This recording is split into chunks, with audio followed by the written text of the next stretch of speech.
Hindustan College of Arts and Science, Chennai. 100% merit scholarship available. Admissions open.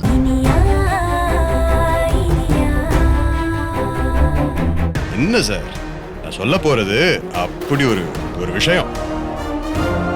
அதுக்கு ஒரு லட்டு சாப்பிட்டா பத்தாது, 6 கிலோ லட்டையும் சாப்பிடணும். விக்ரம், காமெடி பண்ணாம விஷயத்த சொல்லுங்க, எனக்கு நிறைய வேலை இருக்கு. அந்த ஆயுள் தண்டனை கைதி காசி இருக்கான்ல? ஆமா, அவன் செத்துட்டானா? சொல்லுங்க விக்ரம், நான் இப்ப உடனே ஸ்வீட் வாங்க சொல்றேன். இல்ல, அவன் பொழைச்சுக்கிட்டான். கோமாவில இருந்து கண் முழிச்சிட்டான். என்ன என்ன விக்ரம் சொல்றீங்க? ஆமா, அவனுக்கு லேசா சுயநினை வந்து கண் முழிச்சுக்கிட்டான். விக்ரம், நீங்க சொல்றது உண்மையா?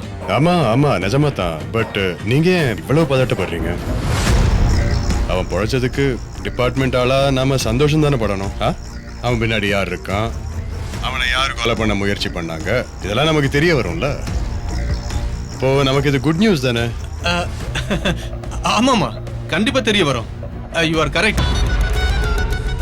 கரெக்ட். ஆனா உங்க குரல்ல அந்த சந்தோஷம் தெரியலையே, பதட்டம் மட்டும்தான் இருக்கே. ஏன்? இல்லையே, அப்படிலாம் ஒண்ணு இல்ல விக்ரம். இங்க ஒரு கைது ரொம்ப பிரச்சனை பண்ணிட்டே இருக்கான், அதனால நான் கொஞ்சம் டென்ஷனா இருக்கேன். வேற ஒண்ணும் இல்ல. ஓ,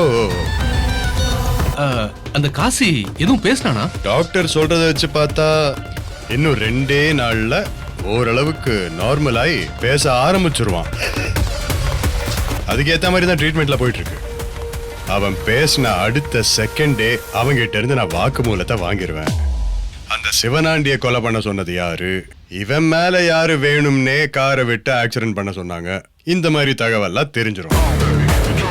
அது மட்டும் தெரிஞ்சதுன்னு வைங்க, அந்த கிரிமினல் அவனுக்கு யாரெல்லாம் ஹெல்ப் பண்ணாங்களோ, அது யாரா இருந்தாலும் பரவாயில்ல, ஏன் கவர்மெண்ட் அதிகாரியா இருந்தா கூட பரவாயில்ல, கூண்டோட தூக்கிட்டு வந்து தலை கீழ தொங்க விட்டு லாடங்கட்டி கையெலும்பு கால் எலும்பெல்லாம் தனியா நொறுக்கி அவனை என்கவுண்டர் பண்றதுதான் என்னுடைய வேலை. என்ன சார் நான் சொல்றது சரியா தானே சொல்றேன்? அது நீங்க சொல்றது 100% சரி விக்ரம். அவங்கள கண்டிப்பா சட்டத்துக்கு முன்னாடி கொண்டு போய் நிறுத்தணும், அது நம்மளோட கடமை இல்லையா? அப்படியே பண்ணிடலாம். தகவல் கொடுத்ததுக்கு ரொம்ப தேங்க்ஸ். எனக்கு கொஞ்சம் வேலை இருக்கு, நான் அப்புறமா பேசுறேன். சரி. என்ன சொல்ற சார்? இப்பதானே வலைய வச்சிருக்கோம். இப்ப இந்த நியூஸ் அவனோட மேலிடத்துக்கு போய் சேரும். நான் பேசும்போது அவன் கை காலில் உதற ஆரம்பிச்சிருச்சு. அநேகமா இப்ப அவன் பாஸுக்கு தான் ஃபோன் பண்ணுவான்னு நினைக்கிறேன். இருந்தாலும் சரி, பரவாயில்ல, எதுக்கும் நம்ம தயாரா இருக்கும்.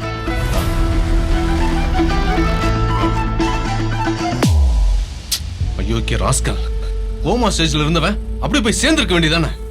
இப்படி உயிர் பழச்சு எங்க உயிரை வாங்குறான். இந்த விக்ரம் வேற இந்த கேஸ போட்டு தோண்டி துருவிட்டு இருக்கானே. நாடம் கட்டு வேண்டாம், என்கவுண்டர் பண்ண வேண்டாம். இப்ப என்ன பண்றது? முதல்ல இந்த விஷயத்தை மாயம் எடுத்துக்கிட்டு சொல்லுவோம்.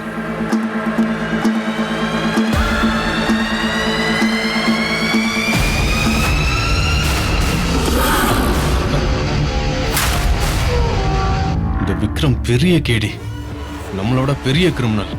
கண்டிப்பா ஏதாவது ட்ரிக் பண்ணுவோம். நம்ம காலை ட்ரேஸ் பண்ணாலும் பண்ணுவோம். இவங்கிட்ட கொஞ்சம் உஷாராவே இருக்கணும். இந்த போன் வேண்டாம்,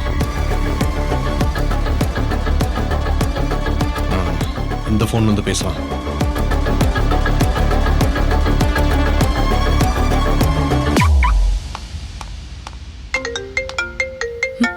ஜெயிலர் கால் பண்றாரு. சார் சொல்லுங்க, உங்ககிட்ட இருந்து ஏதாவது தகவல் வருமா தான் காத்துட்டு இருந்தேன். ஹாஸ்பிட்டல்ல அந்த காசி செத்துட்டானா சார்? அவன் செத்ததான் கவலையே இல்லையே மேடம். அவன் சாகல, பொழைச்சிட்டான். என்னது, பொழைச்சிட்டானா? என்ன சார் சொல்றீங்க? ஆமா மேடம், இப்பதான் அந்த விக்ரம் போன் பண்ணி சொன்னான். அவன் கோமால இருந்து கண்ணு முழிச்சிட்டானா. இன்னும் 2 நாள்ல தெளிவா பேசிடுவானா. அதனால அவங்ககிட்ட இருந்து வாக்குமூலம் வாங்கிடுவான்னு சொல்றான். அந்த சிவனாண்டி கொலைக்கு பின்னாடி யார் இருக்காங்களோ அவங்களுக்கு என்கவுண்டர் தான் சொல்லி மிரட்டுறான் மேடம். இது பாருங்க மேடம், நான் இது வரைக்கும் பணத்துக்காக சின்ன தப்பு தான் பண்ணிருக்கேன். நீங்க சொன்னீங்கன்னு தான் கொலை வரைக்கும் போயிருக்கேன். எனக்கு ஏதாவது பிரச்சனை வந்துச்சுன்னு வச்சுக்கோங்க, அப்புறம் நான் உங்க பேரை தான் சொல்ல வேண்டி வரும். என்ன எதுவும் நீங்க தப்பா எடுத்துக்காதீங்க சார். இந்த நேரத்துல பேச வேண்டிய பேச்சா சார் இது? அந்த காசியோட கதையை எப்படி முடிக்கிறதுன்னு திங்க் பண்ணுங்க. அதை விட்டுட்டு என்னென்னமோ பேசிட்டு இருக்கீங்க. இல்ல வேண்டாம் மேடம், உங்க பேச்ச கேட்டதுனாலதான் ஏற்கனவே நான் ஒரு கொலையில சம்பந்தப்பட்டிருக்கேன். இப்ப இன்னொரு கொலையிலையும் சம்பந்தப்பட்டா நான் நிச்சயம் மாட்டிப்பேன். இனிமே நீங்க சொல்ற எதையும் நான் கேட்கறதா இல்ல. ஓகே சார், நீங்க விலகிக்கங்க. இந்த விஷயத்தை நானே டீல் பண்ணிக்கிறேன். நீங்க பயப்பட ஆரம்பிச்சிட்டீங்க. உங்க வாய்ஸ்ல பயம் தெரியுது. எப்ப நீங்க பயப்பட ஆரம்பிச்சிட்டீங்களோ அப்பவே நான் உங்ககிட்ட இருந்து விலகிக்கிறது தான் நல்லது. என்னால என்ன பண்ண முடியுமோ அதை நான் தனியாவே பண்ணிக்கிறேன். என்ன பண்ண போறீங்க மேடம்?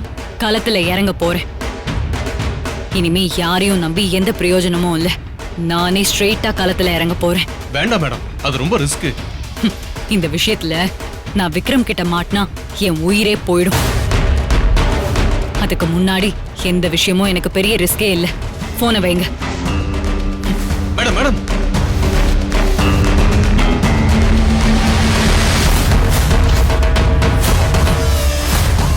காசி, ஏண்டா உயிர் பொழைச்சு என்ன டென்ஷன் ஆக்குற? கடைசியில உன் கதையும் என் கையால தான் முடியும்னு நினைக்கிறேன். முடிக்கிறேன்டா.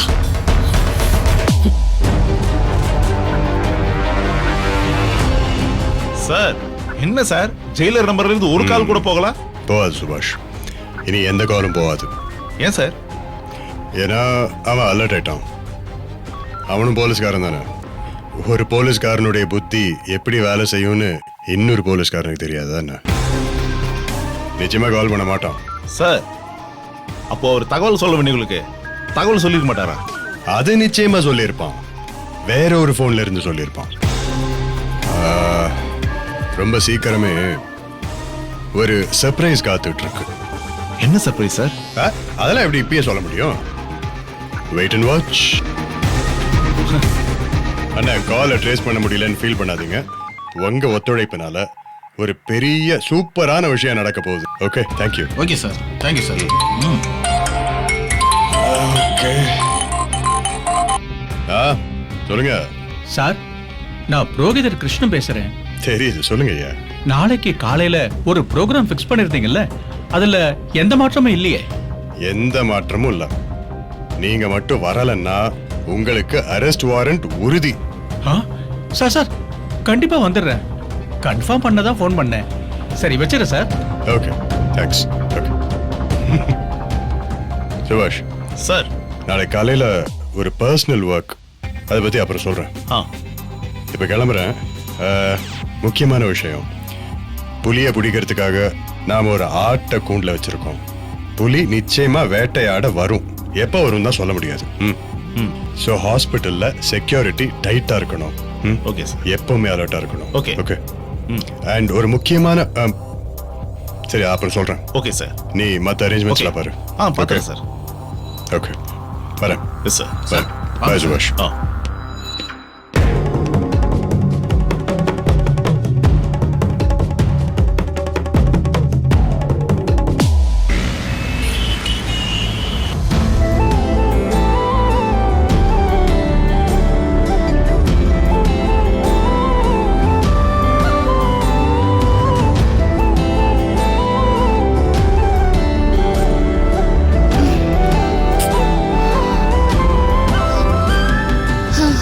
எவ்வளோ நேரம் தான் வீட்டு வேலையவே பாக்குறது?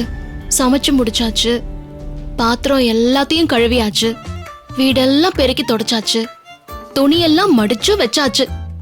நாளைக்கு மறுநாள் போட்டுக்குவோம்ல, அந்த ட்ரெஸ் எல்லாம் அயன் பண்ணி வச்சாச்சு. ஆனா இன்னும் உங்க அப்பா வீட்டுக்கே வரல. ஒரு பொண்ணு வயித்துல குழந்தையோட இருக்காளே, கொஞ்சம் சீக்கிரம் வீட்டுக்கு போவோம், அவகிட்ட கொஞ்ச நேரம் பேசுவோம், குழந்தை கிட்ட கொஞ்ச நேரம் கொஞ்சுவோம், வெளியே அப்படியே ஜாலியா ஒரு 2 ரவுண்ட் கூட்டிட்டு போயிட்டு வருவோன்னு ஏதாவது கொஞ்சமாவது உங்க அப்பாவுக்கு ஏதாச்சும் தெரியுதா? இன்னைக்கு வரட்டும், அவர் இருக்கு, அவருக்கு மண்டையிலே போட்டு என்னையா என்னாச்சு? என்னைய வீட்டு மகாராணி கோபமா இருக்கிற மாதிரி இருக்கு. ஆமா, கோவம் தான். கல்யாணம் ஆகும்போது நான் பாக்குறது போலீஸ் வேலை, அதனால நான் வீட்டுக்கு வர்றதுக்கு ராத்திரி 10 மணி ஆகும்னு சொன்னீங்க. ஆமா, சரி 10 மணிக்காவது வந்துருவீங்கன்னு பார்த்தா இப்ப 11 மணிக்கு வந்திருக்கீங்க. கோவப்படாம என்ன பண்ணுவாங்க? இல்ல இனியா, நான் 8 மணிக்கே ஸ்டேஷனை விட்டு கிளம்பிட்டேன். உனக்கு ஒரு சின்ன கிஃப்ட் வாங்கலான்னு கிளம்புனேன். அது பெரிய கிஃப்ட் ஆயிருச்சு. இத பாரு, இத பாரு. என்னது கிஃப்டா? ஆஹா. என்ன கிஃப்ட்? கிஃப்ட்னு உடனே சந்தோஷத்தை பாரு. பாரு. ஹாய், பட்டு புடவை. ஏங்க, என்ன விசேஷம்? அது சரி, அதுவே உனக்கு ஞாபகம் இல்லையா? வயத்துல குழந்தை உண்டாச்சு, நீ உன்னை பத்தி யோசிக்கிறதே இல்ல. நாளைக்கு என்ன டே? நாளைக்கு டியூஸ்டே. அட கடவுளே, நாளைக்கு உன் பர்த்டே. ஐயோ, ஆமால, நான் சுத்தமா மறந்துட்டேங்க. நீ மறக்கலாம், ஆனா நான் மறப்பேனா? அதான் தேடி தேடி ஒரு 1000 புடவைய புரட்டி பார்த்திருப்பேன். உனக்கேத்த மாதிரி தேடி பிடிச்சு இதை வாங்கிட்டு வந்தேன். மகாராணி இப்படி ஒரு அழகான புடவையில தேவதை மாதிரி இருக்கும்போது தங்கள் பக்கத்தில் இருக்கின்ற நான் கொஞ்சம் சாதாரணமா இருந்தா அது மகாராணிக்கு அவ்வளோ கெத்தா இருக்காதுல்ல. அதுக்காக நான் எனக்காக கொஞ்சம் சின்னதா சிம்பிளா ஒரு பட்டு வேட்டி பட்டு சட்டை வாங்கி பாரு. ஓகே, எங்க சூப்பரா இருக்குங்க. தேங்க்யூ சோ மச்ங்க. எனக்கு இந்த பட்டு புடவை ரொம்ப பிடிச்சிருக்கு. ரொம்ப நாளைக்கு அப்புறம் நம்ம 2 பேரும் பட்டு ட்ரெஸ்ல இருக்க போறோம். தேங்க்யூ விக்ரம், ரொம்ப சந்தோஷமா இருக்கு. எனக்கும். ஆனா பர்த்டே கிஃப்ட் யாராவது முதல் நாளே கொடுப்பாங்களா? நாளைக்கு எதிர்பாராத நேரத்துல இத கொடுத்து என்ன சர்ப்ரைஸ் பண்ணிருக்கலாம்ல. சரி, நான் உன்னை சர்ப்ரைஸ் பண்றதுக்கு ஸ்பெஷல் ஐட்டம் வச்சிருக்கேன். சொல்ல போனா இது உன்னுடைய ஆக்சுவல் பர்த்டே கிஃப்டே கிடையாது. நாளைக்கு காலையில 7 மணிக்கு இதை போட்டுட்டு ரெடியாரு. நான் உன்னை ஒரு இடத்துக்கு கூட்டு போறேன். அதுதான் உண்மையான கிஃப்ட். நீ நினைச்சு கூட பார்க்க முடியாத ஒரு கிஃப்ட். அப்படியா? அப்படி என்ன கிஃப்ட்? என்ன எங்க கூட்டிட்டு போறீங்க? அதெல்லாம் சஸ்பென்ஸ். இப்போ எப்படி சொல்ல முடியும்? Please please please please Vikram, என்னால அவ்வளவு சஸ்பென்ஸ்ல தாங்க முடியாது. ப்ளீஸ் விக்ரம், சொல்லுங்க ப்ளீஸ். நோ நோ, அது ஒரு பெரிய சர்ப்ரைஸ்னு சொல்றேன்ல. அதை இப்பயே சொல்லுங்க. நான் எப்படி நாளைக்கு தான் சொல்லுவேன். நான் சொல்ல கூட மாட்டேன். உன்னை நேரா அங்க கூட்டிட்டு போய் நிறுத்திடுவேன். விக்ரம் விக்ரம் ப்ளீஸ் ப்ளீஸ் விக்ரம், ஏதாவது ஒரு க்ளூ கொடுங்க விக்ரம் ப்ளீஸ் விக்ரம். வழக்கமா பர்த்டேனா எங்க போவாங்க? கோயிலுக்கு போவாங்க. ஓகே, அப்புறம் ஏதாவது ஆசிரமத்துக்கு போய் அங்க இருக்கிற குழந்தைங்களோட பர்த்டே கொண்டாட ஏற்பாடு பண்ணுவாங்க. சரி, அப்புறம் என்ன? வண்டலூர் ஜூக்கு போய் ஏதாவது அனிமலை தத்தெடுத்துக்கிறாங்க. வண்டலூர் ஜூக்கு போய் அனிமல்? இனியா, நீ யாரு இனியா? சரி, அதை விடுங்க. நீங்க என்ன பண்ண போறீங்க அதை சொல்லுங்க. இப்ப நீ சொன்ன எதுவுமே கிடையாது. அது டோட்டலா ஒரு டிஃபரெண்ட் சம்திங் ஸ்பெஷல். சோ நாளைக்கு 7 மணிக்கு காலையில be ready. Okay Vikram Vikram please please என்னன்னு சொல்லுங்க விக்ரம் ப்ளீஸ். அது நீ என்ன டிஸ்ட்ராக்ட் பண்ற? சும்மா அதே கேட்டுக்கிட்டு பர்த்டே சர்ப்ரைஸுக்கு ஒரு நைட் வெயிட் பண்ண முடியாதா? ப்ளீஸ், கொஞ்சம் சாப்பாடு பசிக்குது, கொலை பசி. Okay bye. சரி, ஃப்ரெஷ் ஆயிட்டு வரேன்.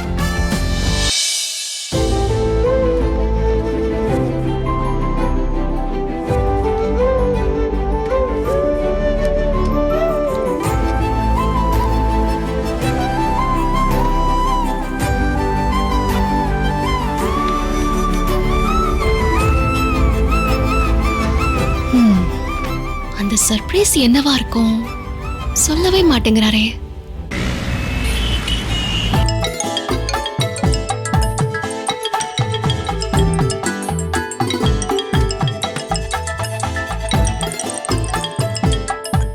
அத்தை. ஹலோ அத்தை. இனியா, என்ன அத்தை இந்த நேரத்துல ஃபோன் பண்ணிருக்கீங்க? ஏதாவது முக்கியமான விஷயமா? ஆமா, முக்கியமான விஷயம்தான். நாளைக்கு என் மூத்த மருமகளுக்கு பிறந்த நாளாச்சே. அப்போ அவளுக்கு வாழ்த்துக்கள் சொல்ல வேணாமா? அதுக்கு தான் ஃபோன் பண்ணேன். அட்வான்ஸ் பிறந்த நாள் வாழ்த்துக்கள் இனியா. உன் மனசுக்கு ஏத்த மாதிரி நீ ரொம்ப நல்லா இருக்கணும். தேங்க்ஸ் அத்தை. உங்களுக்கும் ஞாபகம் இருக்கா? நானே என் பர்த்டேவை மறந்துட்டேன். இப்பதான் உங்க பையன் வந்து சொன்னதுக்கு அப்புறம் தான் எனக்கே ஞாபகம் வந்துச்சு. நீ என்னைக்கு உன்னை பத்தி நினைச்சிருக்கே இனியா? உனக்கு எப்பவும் மத்தவங்கள பத்தின நினைப்பு தான் இருக்கும். அப்புறம் எப்படி உன் பிறந்த நாள் உனக்கு ஞாபகம் வரும்? நீ இங்க இருந்திருந்தா உனக்கு பிடிச்ச மாதிரி ஏதாவது ஒரு பலகாரம் செஞ்சு கொடுத்திருந்திருப்பேன். ஆனா எங்க நீங்க அங்கேயுமா நாங்க இங்கேயுமான்னு உன் மாமாவோட ஆணவம் பிரிச்சு வச்சிருக்கேன். வயித்து புள்ள தச்சுக்காரிக்கு ஆசைப்பட்ட மாதிரி எதுவுமே செஞ்சு கொடுக்க முடியாம போயிடுச்சே. ஐயோ பரவாயில்ல அத்தை, விடுங்க. இப்ப எதுக்கு நீங்க அதுக்காகலாம் ஃபீல் பண்ணிட்டு இருக்கீங்க? இல்லம்மா, அப்படியெல்லாம் இதை விட்டுற முடியாது. வருஷத்துல ஒரே ஒரு நாள் வர்றதுதான் பிறந்த நாள். அன்னைக்கு கூட நாம எல்லாரும் ஒன்னா இல்லனா அப்புறம் குடும்பத்துக்கே அர்த்தம் இல்லாம போயிடும். சரி, நீ நாளைக்கு உனக்கு என்ன வேணும்னு சொல்லு. காலையிலேயே நான் சமைச்சு அங்கேயே கொண்டு வந்து தரேன். அப்புறம் வயிற்றுக்குள்ள இருக்கிற செல்ல குட்டிக்கிட்டையும் உனக்கு என்ன வேணும்னு கேட்டுட்டு சொல்லு. அத்தை, நாளைக்கு காலையில நாங்க வீட்லயே இருக்க மாட்டோம். ஏன், எங்க போறீங்க? தெரியல, ஆனா காலையில 7 மணிக்கெல்லாம் ரெடியாரு. உன்னை ஒரு இடத்துக்கு கூட்டிட்டு போய் நான் பெரிய சர்ப்ரைஸ் பண்ண போறேன்னு உங்க புள்ள சொல்லிருக்காரு. சர்ப்ரைஸா? காலையில எங்க கூட்டிட்டு போறான்? ஏதாவது கோயிலுக்கு கூட்டிட்டு போவான். நான் அதையும் சொன்ன அத்தை, அவர் இல்லன்னு சொன்னாரே. காலையில கோயிலுக்கும் இல்லையா? அப்புறம் எங்க இவன் கூட்டிட்டு போறான்? அதான் எனக்கும் தெரியல அத்தை, அவர் எதுவுமே சொல்ல மாட்டேன். என்ன பேச்சு? அத்தை தான் பேசுறாங்க. ஓகே, என்னோட பர்த்டேக்கு அட்வான்ஸ் விஷஸ் பண்றாங்க. சூப்பர், குடு. அம்மா கிட்ட நானே பேசணும்னு நினைச்சிட்டு இருக்கேன், ரொம்ப நாள் ஆச்சு. அம்மா, இனியா பயங்கரமா பசிக்குது, ப்ளீஸ் கொஞ்சம் கருணை. அம்மா எப்படி இருக்கீங்க? எனக்கு என்ன விக்ரம், நான் நல்லா இருக்கேன். விக்ரம், நாளைக்கு இனியாவ சர்ப்ரைஸா எங்கேயோ நீ கூட்டிட்டு போறேன்னு சொன்னியாமே, எங்க கூட்டிட்டு போற? அம்மா கிட்ட சொல்ல. உங்களை இங்க வர சொல்லலாம், ஆனா உங்க அப்பாவை பத்தி தான் உனக்கு நல்லா தெரியுமே. அன்னைக்கு நடந்த பூஜைக்கு இனியா வந்ததுனால வாய்க்கு வந்தபடி எல்லாம் பேசிட்டாரு. உங்களை வாங்கன்னு கூப்பிடுறதுக்கு கூட எனக்கு வாய் வர மாட்டேங்குது. அதை விடு, நாளைக்கு என்ன பிளான்? அம்மா, ஒரு பிளான் இருக்கு, ஆனா அந்த பிளானுக்கு உங்க சப்போர்ட் எனக்கு வேணும். அப்பதான் இனியாவுக்கு நான் நினைக்கிற மாதிரி சர்ப்ரைஸ் கொடுக்க முடியும். என்னோட சப்போர்ட் வேணுமா? என்ன சொல்ற? அதாவது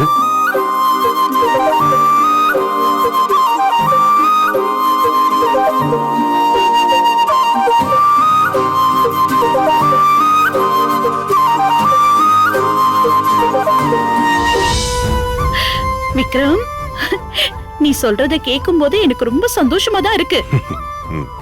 அது நடந்தா நல்லாதான் இருக்கும், ஆனா நடக்குமா? நடக்கும், நடக்கணும். ஏன்னா இதை பிளான் பண்ணி இருக்கிறது நான் ஆச்சு.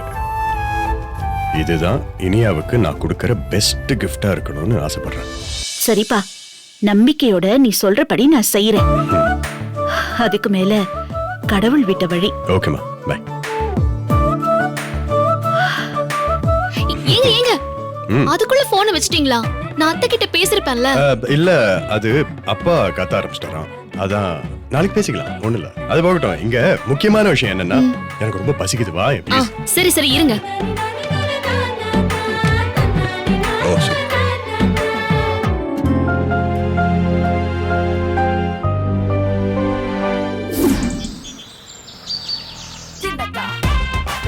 ஐயோ இனியா, என்ன பண்ற? ஏன் இவ்வளவு நேரம்? இருங்க விக்ரம், ரெடி ஆயிட்டு வர வேண்டாமா? ஏன் இவ்ளோ பறக்குறீங்க? டைம் ஆகுது, சீக்கிரம் வா, சீக்கிரம் வா. அது வந்துட்டேன் வந்துட்டேன் வந்துட்டேன். Happy birthday.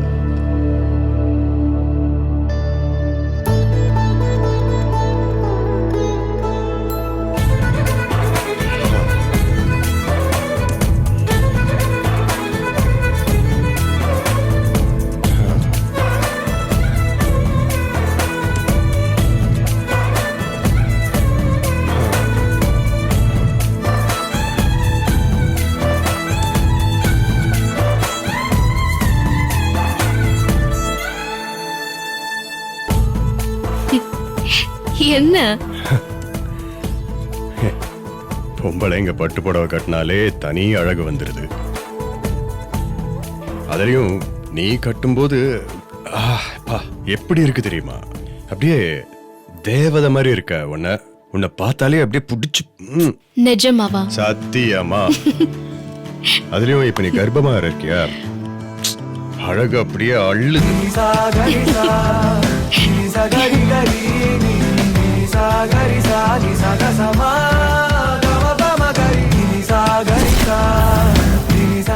Hindustan College of Arts and Science, Chennai. All human values are inculcated in a student, thereby producing ideal citizens for the future world, and is affiliated to the University of Madras. 100% merit scholarship available, transforming lives through education. Admissions open for the academic year 2024-2025. Saregama TV shows Tamil YouTube சேனல்ல like பண்ணுங்க, comment பண்ணுங்க, share பண்ணுங்க, subscribe பண்ணுங்க.